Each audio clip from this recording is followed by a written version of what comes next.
Tim Amyx here, coming to you from Mill Valley, California. It's 2016, and exactly 10 years ago, our family, the Amyx Gascon family, took our first road trip, 2006, and we did it in our Eurovan. And the destination was Yellowstone, so we called this one our Yellowstone National Park trip. Here's a look at the map of our road trip of 2006.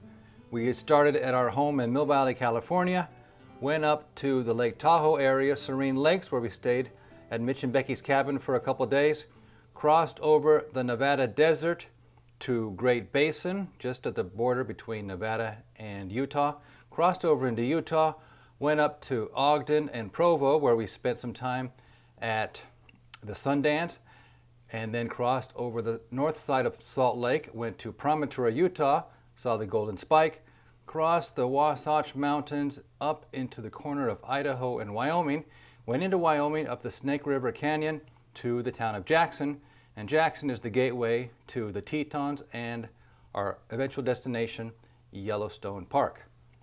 On the way back, we came back down through Jackson, and when we crossed into Idaho, went across the desert to the craters of the Moon, and then spent the better part of a week in Sun Valley, Ketchum, just in the lower part of the Sawtooth Mountains. Came back south, across the border in Nevada, and came home via Winnemucca and Reno and Sacramento and San Francisco. Before I continue, I want to salute and give a hats off to a person I've never met, but this person inspired me to make what we're going to watch now, which is what I'm calling the director's cut of our 2006 road trip. The man's name was Robbins Barstow. He was from Connecticut, and he had a family of 3, and in the late 1950s and early 60s, he toured all 48 states with his family and then put together his home movies. Many years later, he transferred the 8mm, I believe they were probably 16mm films at the time, to tape, and in the around the turn of the century, he put together a narrated version of his home movies. And his narrated version was sentimental, nostalgic, and entertaining. And I thought I would do something like that with our home movies. So we've had the edited cut, which I put together way back in 2006, of the girls doing the narration, of seeing the sights. It had music, it had split screen, it had titles. But this version, the director's outtakes, is just going to have me walking through the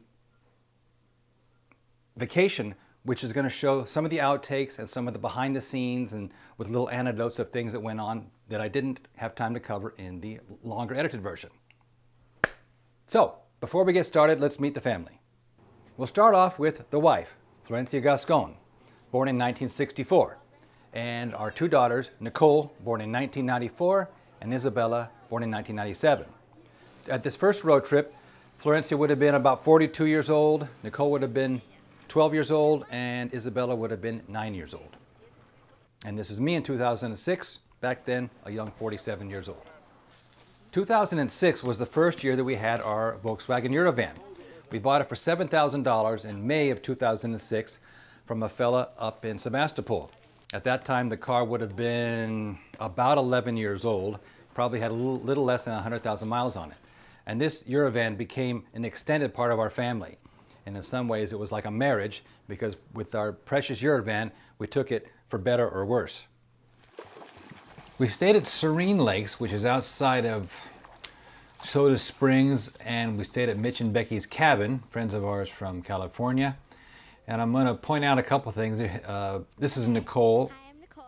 I pointed out, our oldest daughter, doing a sound interview, and this is something we did every day, or I try to do it at least every other day, every third day, have the girls talk about what was coming up either that day or reviewing what we did the day before.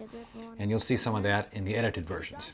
That's Karen Phillips Stapleton, a neighbor of ours from Mill Valley. They also have a cabin up in Serene Lakes. And you're going to see a shot of Emily. There's Karen's daughter Emily, who was a classmate of Isabella's, and she happened to be there that day. One thing that Florencia did with the girls throughout the road trip, in particular with Isabella, was work on their Spanish reading and writing. Isabella at this age was struggling with her English writing, so she had to do some reading and writing in English. The next day after Serene Lakes, on our way out of town, we're heading on the road trip. We stopped at the skating rink up at the top of Squaw Valley, and there's a big gondola which you can take up during the summer. And you pointed out, Florence is pointing to the sign which shows the price of what we were going to pay, and that's something I like to do in a lot of our road trip videos, is to point out what we paid at that time for whatever that event was, the train ride, the gondola ride, the renting the bicycles. It's kind of fun to see years later how much you paid for that particular event. This is something I call a locked camera film term, and I'll eventually point out some of the things I do for a living, which are mostly make videos, which is why I do such quote-unquote elaborate home videos. I'll lock the camera down and have the family walk through. It's a way to get the whole family into the video frame without having to ask some strangers to film for us. On the way down, we did the jumpy. This is at the bottom of Squaw Valley. The girls are always looking for an excuse to do something that is not road trip, not museums, not hiking. They like the fun kid stuff. And now we're traveling on Highway 50 through the middle of Nevada. We're running parallel with what used to be the Pony Express route.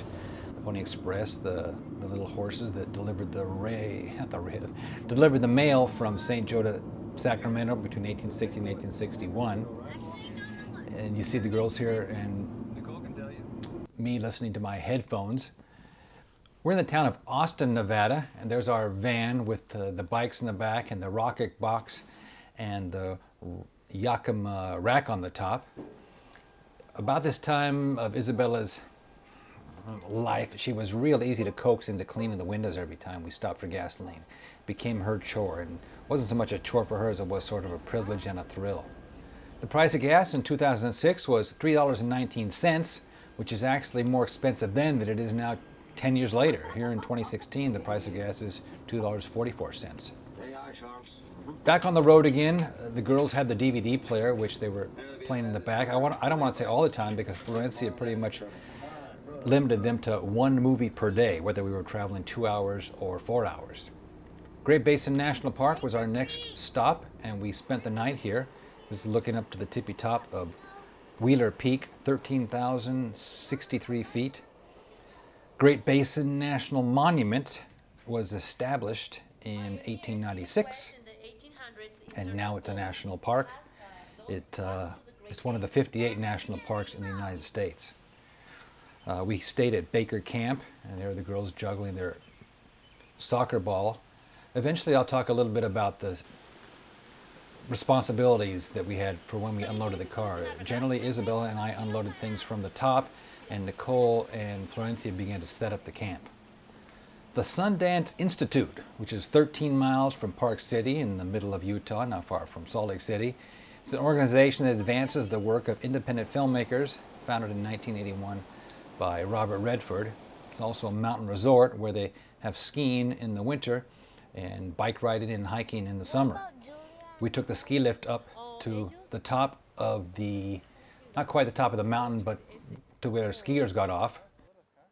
This day I recall there were a lot of bees. Were either bees or flies, but there were some sort of bugs that were really bugging us, and this was not a long stay up there.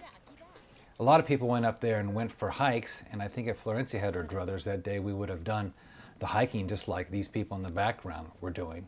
But more often than not, the girls and I, we do our best to try and say, well, how about we just go for a little walk? Or why don't we just enjoy the view here, and we can do a little walk later.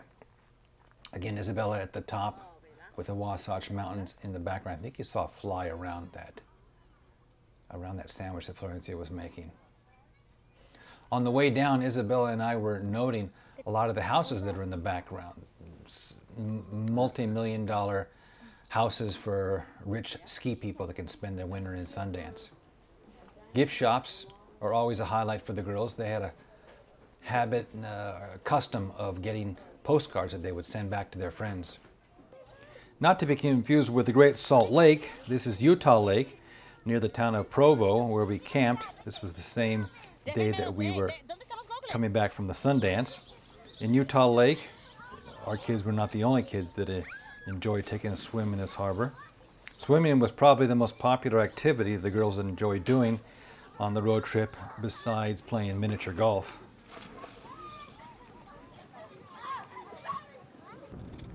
Promontory Point, Utah, about 66 miles northwest of Salt Lake City. This is the home of the Golden Spike. It's a National Historic Area, and this was where the Transcontinental Railroad met in May 10th, 1869. The Union Pacific coming from the east and the Central Pacific coming from Sacramento. This was probably my favorite stop on the trip, as are any stops that involve railroads, a railroad ride, a railroad historic route. And we would inevitably do our lockdown, where I would lock the camera down, run into the frame while the camera's rolling, and the family would walk through. Florencia filmed a little bit of behind the scenes as I was setting up a shot to not only videotape and take photos of the girls hopping on the railroad tracks, but later you'll see, if you look at the edited version, you'll see this shot here of them running down. I shot this in slow motion, and it looks real pretty in the edited version. After Promontory Point, the rest of the day was spent driving towards Jackson, Wyoming. I did forget to point out that the day before we stopped in Ogden, Utah, and had the transmission cover replaced. And we stopped at the Volkswagen dealer to have that replaced. Highway 30 in Utah is a route that goes from Ogden to Logan, and this was the back roads crossing part of the Wasatch Mountains heading up towards Idaho and Wyoming. Logan is a town just east of Ogden, heading towards Idaho. The green dots are the scenic routes that you always see on maps. And we stopped on our way towards Idaho and Wyoming at a little area called Garden City. It's either a state park or national recreation area. Nicole and Isabella would oftentimes do their daily interviews inside the car, and I would enjoy doing that because we had the motion in the background, and it created this kind of cool visual image of us on our road trip. We crossed ever so briefly into the state of Idaho, just north of Utah, and almost immediately we left Idaho and entered the state of Wyoming. We would oftentimes stop for a photograph and get a picture of the state sign. Isabella is playing with her pink pillowcase, which she made it specifically for traveling on the road. Highway 89 continued into Wyoming, and this was not quite a country road, but it was a two-lane highway all the way up to Jackson. And most likely this is me filming out the side. It looks rather steady. And there's me getting my ID shot through the rearview mirror. Just past an area called Alpine Junction on 89, we follow the Snake River Canyon up towards Jackson. And this is an area referred to, known as the Gros Ventre Wilderness.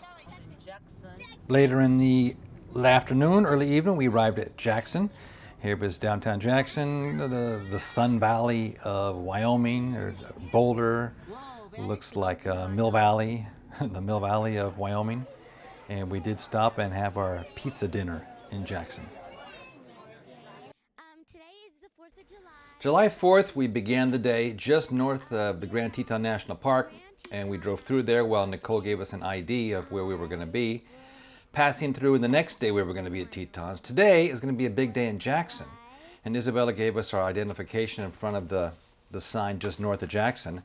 We were going to do, I don't want to say a day-long bike ride, but a big bike ride, and then a walk through the plaza.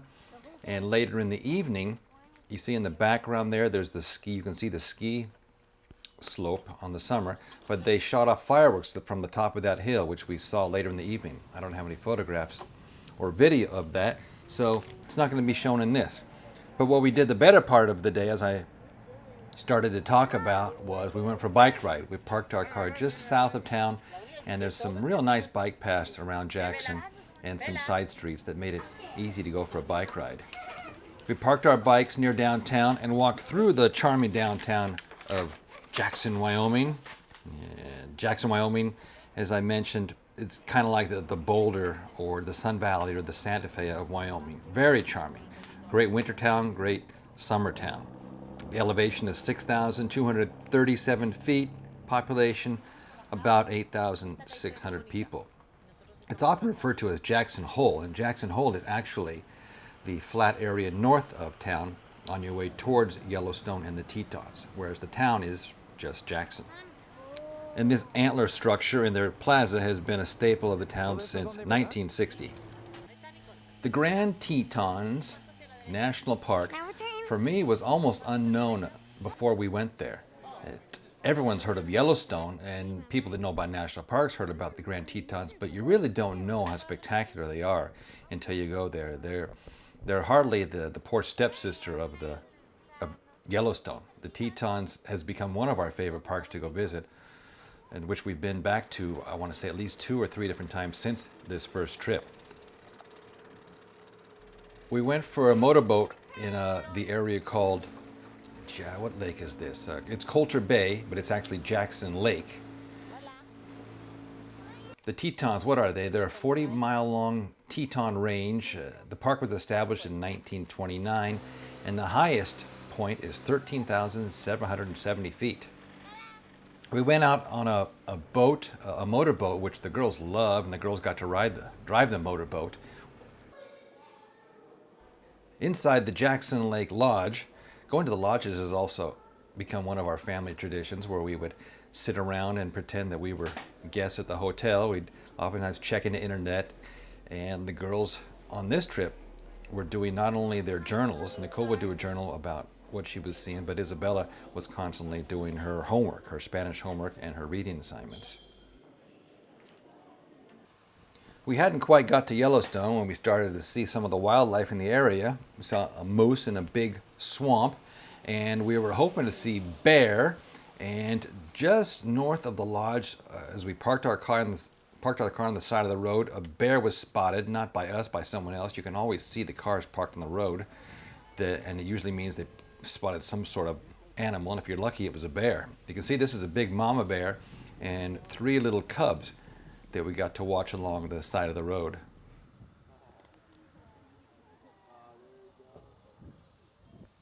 You can almost always know when an animal's been spotted because lines of cars form on the side of the road.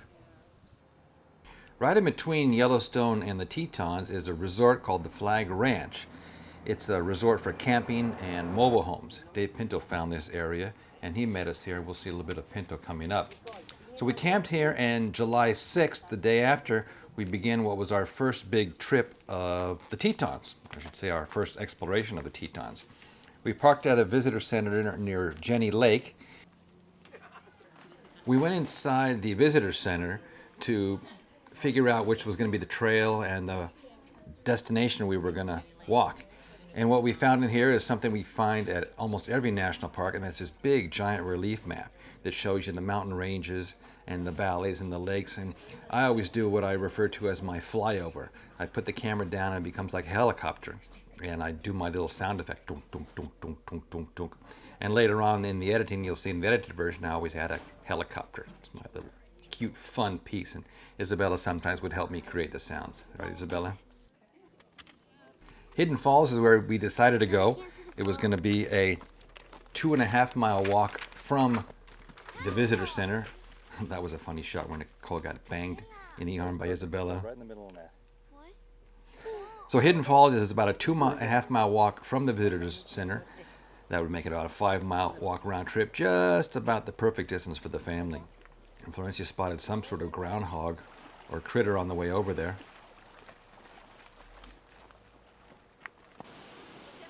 Well, Hidden Falls is around the corner from Inspiration Point, and at Inspiration Point, well, actually, there's the girls pointing up to something above the waterfalls. I think Florencia was probably saying she would have loved to have hiked another 10 miles to the top of the mountain. Around the corner was Inspiration Point, and my memory of this was that Nicole didn't quite get attacked, but this squirrel kept crawling up towards her, and she was, in her words, freaking out about this little squirrel. Later on, she got freaked out by Isabella mugging the camera.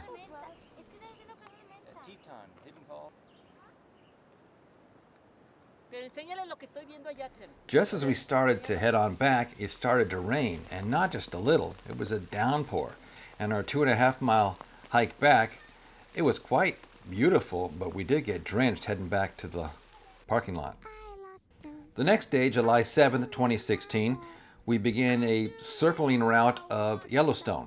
And as I pointed out in the edited version, this is Isabella singing this annoying song that got stuck in my head. It was going to be a day of primarily going around and seeing the geysers.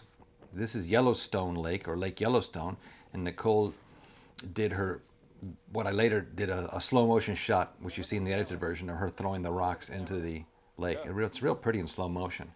And always, little sister wanted to do what big sister does.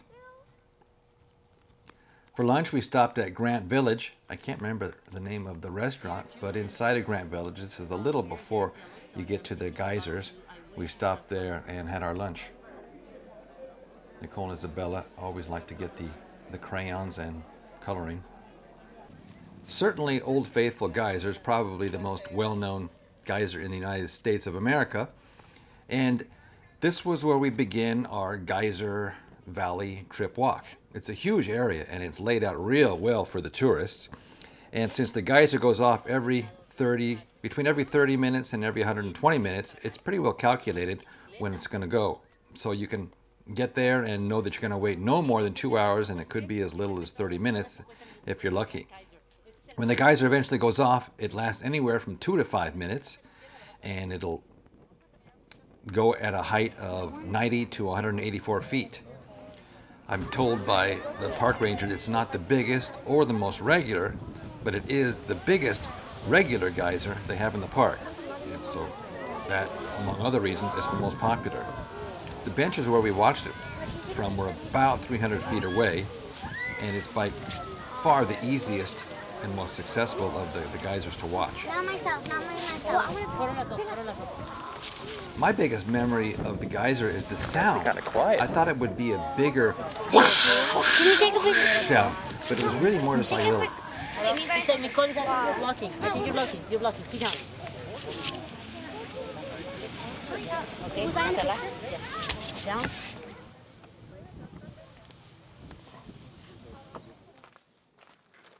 After Old Faithful Geyser, we grabbed our trail maps and hopped on our bikes and went for a pretty big bike ride around what they call the Upper Geyser Basin. Most people do this. You can see in the background, that's the lodge, the Yellowstone Lodge. Most people walk this. It's not a horribly long walk, 2, 3, 4, 5 miles, depending on how many geysers you want to go back and see. Geysers, mud pots, and sulfur. We thought we could cover a lot more ground on our bicycles, and besides that, it's fun. So while we were passing a lot of people that were walking, we got to see all the other geysers and all the other mud pots that are within the geyser basin on our bikes. And now here we are 10 years later as I'm talking about this, and none of these bikes we have anymore. Isabella had a little cheapy bike, and Nicole had a cheapy bike. They were probably bikes we got from the Lavaggi bike shop. And Florencia had the nice 10-speed bike that by now, I don't even know what she has, where that bike is now. She's got a much nicer bike now. Aqua blue to a murkier greenish brown.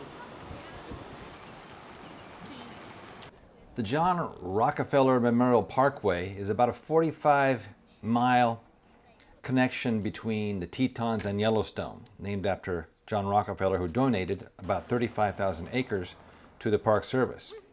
Today we were touring with the Pintos. We were going to go from the southern end of the Yellowstone all the way to the northern end by Wyoming, and the Pintos joined us at the Flag Ranch, and we decided to take a big long day tour with Dave and Jody. You can see a previous shot. Jody was 15 years old when we began this tour, and now 10 years later, Jody's getting married in October of 2016. We ran into a big stampede of buffalo on our way to the waterfalls, and the cars were stopped partially to take photos, partially because the buffalo started to cross the highway. While we were going towards the waterfalls, we stopped at a number of these cauldrons, stink pots or mud pots, the girls called them, and they really smell like sulfur, stinky. Why is it full of everything? Okay, Mom, is this all we're gonna see? Where's the rim? As we toured, the girls loved to hang out with Jody. Nicole this year was 12 years old, and Jody being 15, she was like the old teenager. They loved to hook on to Jody. This is Lower Yosemite Falls. spectacular falls. We didn't quite see Upper Yosemite Falls, but the lower falls you can see in the distance from a viewpoint, and it was magnificent. We've seen all the falls in Yosemite and other falls. We've seen Niagara Falls, and they're all beautiful. This one had a unique viewpoint that you can go so far away, as we were here for our family photograph, and see it. Florencia, being the good citizen she is, offered to take a photograph for this couple. The old complex camera, not as fancy and as easy as today's iPhones. On the very north end of the park, just as you're about to get into the border of Wyoming and Montana, there's Mammoth Hot Springs. This was a section called Devil's Thumb. We got out of our car, parked near a nice motel, which we'll see in a few minutes, and took a walk near this crystal rock looking area. Nice lockdown shot, you can tell. I moved the camera. Across the highway is a little river called the Gardner River, and there's a hot springs that comes out of it. The natural water is snow water, so it's really cold, but there's a spring that feeds into it, and if you get within 15-20 yards of this spring, the water is quite warm. The girls went for a swim there, and you can tell that it's not that shivering cold because it mixes in with the hot water coming out of the spring. The Hot Springs Hotel, taken from the name of the springs, is a nice luxurious hotel, and I had Nicole take a picture of me at the front of this motel. We don't have any photos or video of it, but this was a bike ride we took to Lone Star Geyser, and I'll never forget how many mosquitoes we had that attacked us once we got to the geyser. We finished up the day with a tour of the Old Faithful Inn. After finishing our trip in Yellowstone, we caravanned with Dave and Jody towards Idaho, and off Highway 26 between Idaho Falls and Boise is a side road that takes you to Sun Valley, and on your way there you pass through the national monument, which is called Craters of the Moon. And it's really desolate and looks like you are on the moon. It's as dry as could be. It's a national monument and preserve, 5,910 feet above sea level. It was established in 1924. It covers 3 major lava beds, and it's huge in size. It's 1,100 square miles. Most of it's inaccessible by automobile or foot, but the few roads that there are available, they have these nice little trails and interactive displays that explain what you can do. We took a little hike to the top of this mountain, or this little, what do you call it, cone, the Splatter Cone Trail, to go up to the Splatter Cone. And when we got to the top, it was really windy. I had Isabella stand there. I said, Isabella, open up your shirt and see if we can fly you like a kite. Yeah.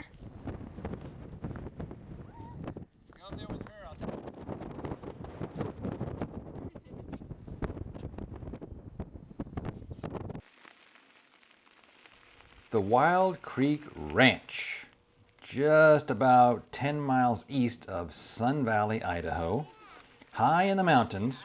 And this is where we began to gather. The year before, 2005, was our first year. And as we look here, this is the year 2006, the second year. This was the first year we had our Eurovan parked here with all the other vehicles from California.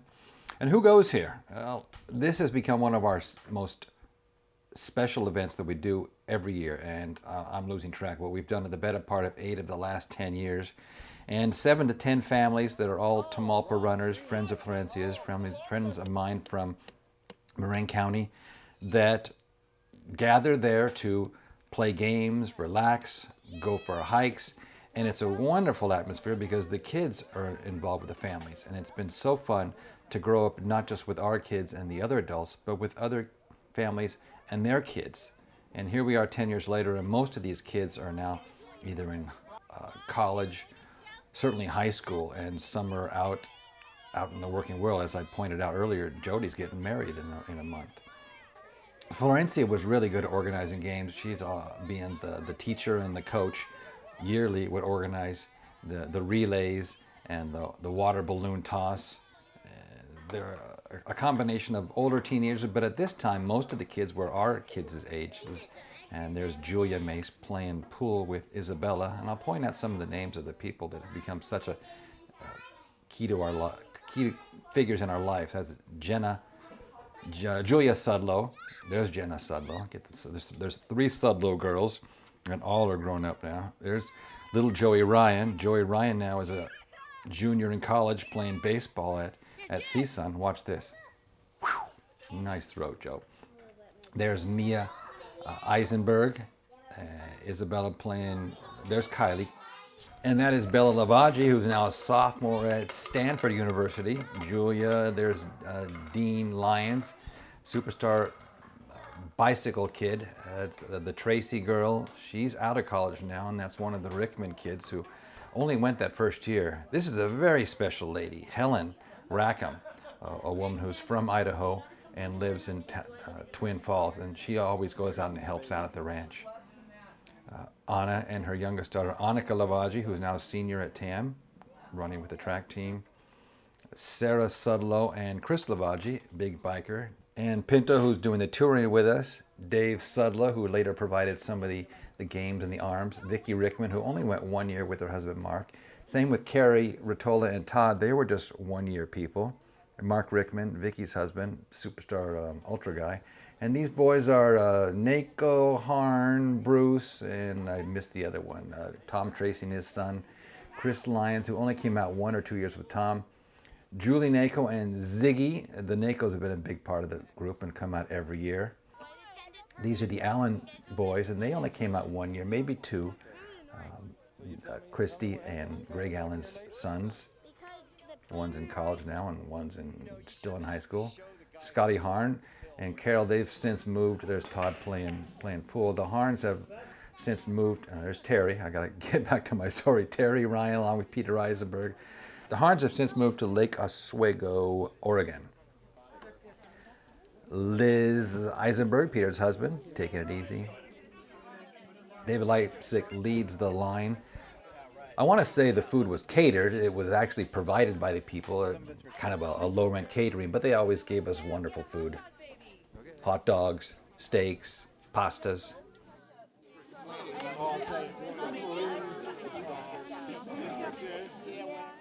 Without a doubt, the most memorable event that we do each year out at Wild Creek Ranch is we go up to the top of this mountain and run down. We call it the Scree Run, named after the loose little gravels which are on the mountain. And you'd have to go back to the first year and kind of understand how this crazy event began. The year before, our first year there, 2005, a couple of the hotshot guys were looking at the top and said, I wonder what it would be like if we hiked up there and ran down. Well, by golly, 3 or 4 of them, I remember in particular Jed, John Edgecombe, Bruce Mace, did hike up and ran down. And when they got back to the ranch, they said, it's totally doable. Even the women can do it. I wouldn't take kids up there, but they said, anyone that wants to go, we're going to go up again the day after. And so the day after, we all went up. We all, people that had the guts to do it, went up. It's about a 2-hour hike to the top and about a 30-minute run down. It's about a half a mile run down. And let me point out some of these people. This was the second year, the second running. And that's Florencia in the red. That's Sarah Leipzig. It's about a 2,500 foot climb. And after 3 or 4 years, we got more adventures. There's Carol Harn, I know, is in this group, as is Sherry Tracy. In the first 2 or 3 years, it was just the adults. But by the time we did it the 3rd or 4th year, the kids were getting a little older, and they wanted to do it. So we took a couple of the older kids up, and 1 year even did what we called a kid scree. Went to a smaller one and ran down. But now here we are 9, 10 years later, and the kids are teenagers, and everybody's doing it now. Dave Sudlow got the prize of being the first down the very first year. In Florencia, crossing the river, which is at the base of it. And boy, does that feel good when you put your feet in there after running down, because your feet are full of pebbles and you have scratches from the rocks that have hit your ankles. In other years, I'll have some more video which actually shows the movement and some POV shots of running down. And it's a pretty hairy run. There's Sherry Tracy and there is Carol. They were part of this day's run. And Sarah Leipzig. And there's Diane Prater. She also was there that year. As we are just about ready to head home, the bicyclers ride into the sunset. Each year at the end of a road trip, I would interview all of us at some point on the way back. This is Snake River at the crossing of Twin Falls, and the girls were talking about their memories of the trip, as did I on the way back. So these are extra chapters you can find somewhere on our DVDs or somewhere online where we talk about the return trips home and what were our highlights of the trip. I would generally hop out of the car and have them back up so it looked like I was actually there. And our favorite saying is, home at last, home at last. So that completes a look at our 2006 road trip, director's cut, voiceover version, the trip to Yellowstone National Park. Eventually I'm going to make director's cuts of all of our home movie, vacation video, road trips. With one down, I have about 11 to go. Let's take a look, before I sign off, at what our family looks like 10 years later. Here we are on this year's road trip, 2016. It was a brief 10-day trip up to Northern California. Here's Florencia, looking good at just a couple years older than 50. Nicole, our 22-year-old oldest daughter, just finished graduation from San Francisco State University in May. And Isabella, our younger daughter, the baby, she's now 19 and is a sophomore at Sonoma State University. And me, 57 years young, still editing home videos, and when I'm not taking road trips and making home videos, I'm editing videos for a living. If you want to view any of the other vacation videos we have, I haven't done voiceovers as of today, which is October 2016, but all the road trips, short versions, trailers are up on Vimeo, so if you Google them, Amyx Gascon Road Trips, you'll find most of the road trips, the edited versions, up online. And again, before I sign off, a salute to Robbins Barstow, the man who in the late 1950s and early 60s filmed wonderful home movies of his 3 kids and later narrated them, which inspired me to make this director's voiceover narration cut. So until the next one, Tim Amyx, signing off.